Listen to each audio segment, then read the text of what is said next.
তো কেমন আছো তোমরা সবাই? আশা করি সবাই খুব ভালো রয়েছো।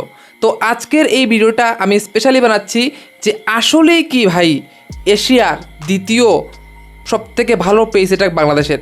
হ্যাঁ, এই বিষয়টা নিয়ে কথা বলবো, কারণ আমার পূর্ববর্তী যে ভিডিওটা ছিল যে কোন দলের পেস অ্যাটাক সবথেকে ভালো, সেই ভিডিওতে কিন্তু আমি দেখেছিলাম যে ভাই অনেকগুলা কমেন্ট এসেছে যে ভাই দ্বিতীয় শ্রীলঙ্কা নয়, দ্বিতীয় হচ্ছে গিয়ে ভাই বাংলাদেশের পেস অ্যাটাক।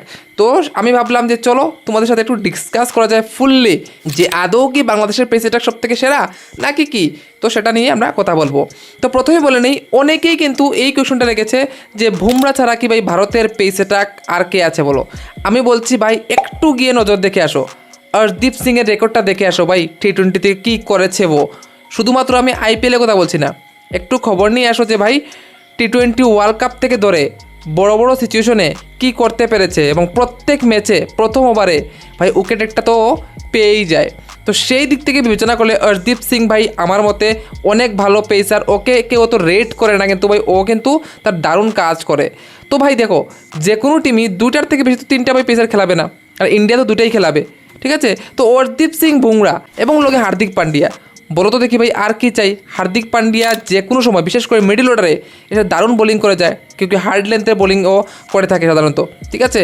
তো ভাই ওভারঅল যদি দেখি তাহলে ভারতের এই পেস এটাকে তুমি কেন বলছো যে ভাই ভারতের কাছে কিছুই নেই, এটা আমি বুঝতে পারছি না। এটাও অনেকের প্রশ্ন হচ্ছে যে বুমরা ছাড়া ভারতের পেস এটাকে আর কে রয়েছে। আমি বলছি ভাই বুমরাকে আমি যতটুকু ক্রেডিট দিই, সিমিলার ক্রেডিট ভাই হরদীপ সিংও পাবে, সিমিলার ক্রেডিট ভাই হার্দিক পান্ডিয়াও পাবে। হ্যাঁ, হার্দিক পান্ডিয়া একটু নিচে আছে, বাট যদি ওভারঅল আমরা অ্যাটাকটা দেখি, এবং আরও বড় কথা হচ্ছে কি ভাই প্রেশার সিচুয়েশনে কিভাবে কে রিয়েক্ট করে, এটাও কিন্তু একটা অনেক বড় ব্যাপার। অনেক প্লেয়ার ভালো আছে কিন্তু ভালো করে, কিন্তু প্রেশারে গিয়ে ভাই জিততে পারে না। আমরা দেখেছি গতকালকে একটা ম্যাচ আফগানিস্তানের সাথে ছিল, হ্যাঁ ইউএইর জিতা ম্যাচ ভাই হেরে গেছে, কারণ কেন প্রেশার সিচুয়েশনে ওই সময় ভাই নার্ভটাকে হ্যান্ডেল করতে পারিনি, ঠিক আছে। তো সেই জন্য ভাই সব কিছু বিবেচনা করে আমি ইন্ডিয়াকে নাম্বার 1 রেখেছি। এবার হচ্ছে প্রশ্ন নাম্বার 2-তে কে রয়েছে। তো নাম্বার 2-তে যদি আমরা দেখি, যে সবাই বলছিল যে ভাই বাংলাদেশ, তো আমি লিটারেলি আমি আবার ভাবলাম যে দেখি তো বাংলাদেশের পেস এটা আবার ভালো করে দেখি। তো আমরা রিসেন্টলি যে ফর্ম তাও দেখেছি, আমরা দেখেছি যে ভাই ইন্ডিয়ার সাথে একটা সিরিজ ছিল, সেই সিরিজ ছাড়া, কারণ ওই সিরিজে ভাই বাংলাদেশের বোলারদের যা অবস্থা হয়েছিল সেটা ওরা কল্পনা ভাবতে পারেনি। 297 রান খেয়েছে ভাই ওই সিরিজের একটা ম্যাচে, তারপর 221 রান খেয়েছে, এবং আরেকটা ভাই ম্যাচে তো ভাই 136 রানের চেজিংয়ে এসে ভাই 11 ওভারে চেস করে দিয়েছে ইন্ডিয়া। তো ওইখানে তো আমরা দেখেছিলাম মুস্তাফিজুর থেকে ধরে, তাসকিন থেকে ধরে, শরীফুল থেকে ধরে প্রত্যেকটা বোলার কিন্তু ছিল, কিন্তু ইন্ডিয়ার সামনে টিকতে পারেনি, এবং ইন্ডিয়ার ওই টিমটাই সিমিলার টিমটাই কিন্তু ছিল। যাই হোক, ঠিক আছে। তো সেই কারণে বলছি ভাই যখন সামনে প্রেশার আসে, যখন কেউ ভাই অ্যাটাক করে, তখন বলার কীভাবে রিয়েক্ট করে সেটা হলো দেখার বিষয়। এবং তারপরে যে সিরিজগুলো হয়েছে, শ্রীলঙ্কার সাথে আমরা দেখেছি, শ্রীলঙ্কাতে গিয়ে পাকিস্তানের সাথে দেখেছি, এবং রিসেন্ট আমরা নেদারল্যান্ডের সাথে দেখেছি। তো আমরা যদি ওই সিরিজগুলো ভাই তুলনা করি, তো আমরা দেখেছি আসলে এই সিরিজ জয়ের পিছে মেন কারণ হচ্ছে কি ভাই ওদের বোলিং, এবং ওদের বোলিং বলতে ওদের পেস বোলিং। হ্যাঁ, সত্যি ওদের পেস বোলিংয়ের কারণেই কিন্তু আমরা দেখি যে বাংলাদেশ এই ম্যাচগুলো ম্যাক্সিমাম নাম্বার ম্যাচ জিততে পেরেছে, কারণ তারা এমনভাবে বোলিং করেছে যে ভাই বেশি স্কোর করতেই দেয়নি অপোনেন্ট টিমটাকে। তো সেই জন্য বলছি যে ওদের কাছে যে রয়েছে ভাই মুস্তাফিজুর রহমান, হ্যাঁ ওর এক্সপিরিয়েন্স রয়েছে, এবং ভাই সিএসকের মতো দল থেকে সে খেলেছে, তো অবশ্যই তার কাছে আমার মনে হচ্ছে যে বড় ম্যাচ খেলারও কিন্তু একটা বড় অভিজ্ঞতা রয়েছে। তারপর তাসকিন আহমেদ সিমিলার ভাই অনেক দিন ধরে খেলছে, এবং তার কাছেও কিন্তু অভিজ্ঞতার ভান্ডার রয়েছে, এবং আমরা রিসেন্টলিও দেখেছি পারফরমেন্স যে করেছে ভাই, খুব দারুণ বোলিং করেছে, 4 উইকেট 3 উইকেট কিন্তু সে কন্টিনিউয়াসলি ভাই উইকেট নিয়েছে দলের হয়ে, ঠিক আছে। তো দুজন experience plus wicket taking bowler আমরা দেখতে পাচ্ছি তাদের মধ্যে রয়েছে, এবং আরেকজন রয়েছে তানজিম হাসান সাকিব। হ্যাঁ, ও কিন্তু আমরা দেখছি রিসেন্টলি ভাই ভালো বোলিং করছে, কিন্তু ও কতটুকু জায়গা পাবে সেটা হচ্ছে কোয়েকশন মার্ক। তো তারপর আমরা দেখছি যে রিসেন্টলি ওর বোলিংও ভালো, এবং সাথে একটা পেসার হচ্ছে শরীফুল, আমার মতে শরীফুলই খেলবে। তো শরীফুল ডিসেন্ট বলতে পারো না যে ভাই আউটস্ট্যান্ডিং বোলার নয়, কিন্তু ডিসেন্ট বোলার, অর্থাৎ মুস্তাফিজুর এবং তাসকিনের সাথে মিলে মোটামুটি ঠিকঠাক করতে পারবে। তো ওভারঅল যদি আমরা চিন্তা করি এবং রিসেন্ট ফর্ম যদি আমরা দেখি, ঠিক আছে, এবং সাথে আমরা শ্রীলঙ্কাকেও যদি নেই, তো শ্রীলঙ্কারও যে রিসেন্ট রেকর্ড দেখি ভাই দুষ্মন্ত চামিরা বোলিং দারুণ করছে। সমস্যা হচ্ছে গিয়ে পাথিরানা, কারণ পাথিরানা ভাই একটু ইঞ্জুরি থেকে আসে এবং ওর মধ্যে একটু সমস্যা রয়েছে, ঠিক আছে। তারপরে বিনুরা ফার্নান্ডো ভাই ভালো বোলার নো ডাউট, কিন্তু ও কিন্তু ইনজুরি থেকে আসছে, যার কারণে আমরা দেখতে পাচ্ছি যে জিম্বাবুয়ের বিরুদ্ধে এত ভালো বোলিং করতে পারছে না। তারপর আমরা যদি দেখি ভাই নোয়ান তুষারা, হ্যাঁ ও কিন্তু ভালো বোলিং করেছে, আরসিবির হয়ে একটা ম্যাচ খেলেছিল এবং আমার মনে আছে ভাই সেই ম্যাচে সে দারুণ বোলিং কিন্তু করেছে।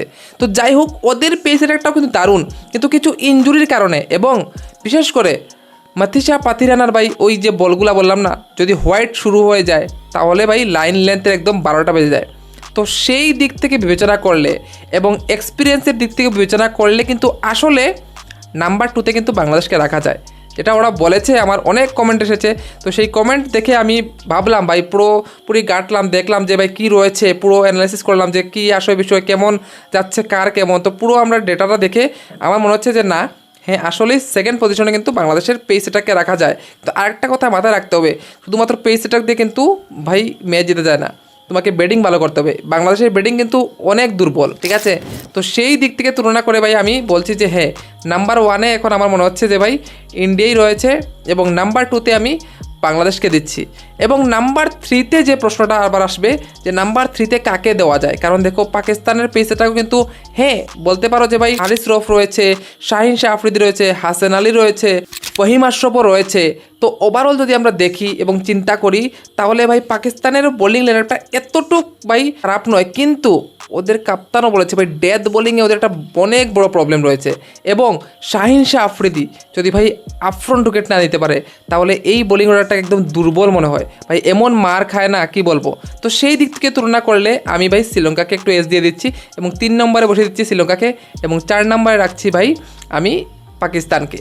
এবং অবশেষে সবাই জানা আছে যে আফগানিস্তানের ভাই বোলিং লাইনআপের মেইন যে তাদের শক্তি সেটা হচ্ছে তাদের স্পিন। হ্যাঁ 1 নয় 2 নয় 3 নয় 5টা প্রপার ভালো স্পিনার রয়েছে, যার মধ্যে 2টা স্পিনার তো ভাই ব্যাটিংও দারুণ করে। ও ভাই মোহাম্মদ নাবির কথা বলো অথবা রাশিদ খানের কথা বলো, ঠিক আছে। এবং সাথে আমরা দেখতে পাই যে ভাই মুজিবও কিন্তু ঠিকঠাক ব্যাটিং করতে পারে। তো তাদের তো মেইন শক্তি হচ্ছে স্পিন এবং পেসে আমরা দেখেছি অনেকটাই দুর্বল, অনেকটা বলতে অনেকটাই দুর্বল, ঠিক আছে। তো সেই জায়গায় দাঁড়িয়ে যদি আমরা দেখি তো নাম্বার 1 আবারও বলছি India, number 2 Bangladesh, number 3 Sri Lanka, number 4 Pakistan এবং নাম্বার 5 আমরা রাখছি আফগানিস্তানকে। তো এই হচ্ছে কি ভাই পেস অ্যাটাকের আজকের অ্যানালাইসিসটা, ঠিক আছে। তো তোমাদের কেমন লাগলো অবশ্যই কমেন্টে বলে দেবে, ঠিক আছে। যদি ভালো লাগে তাহলে অবশ্যই লাইক করে দেবে এবং যদি চ্যানেল নতুন হয়ে থাকো তাহলে কী করতে হবে, চ্যানেলটাকে সাবস্ক্রাইব করতে হবে এবং সবার সাথে ভিডিওটাকে শেয়ার করতে হবে। তাহলে দেখা হচ্ছে অন্য একটা ভিডিও, ততক্ষণের জন্য বাই বাই।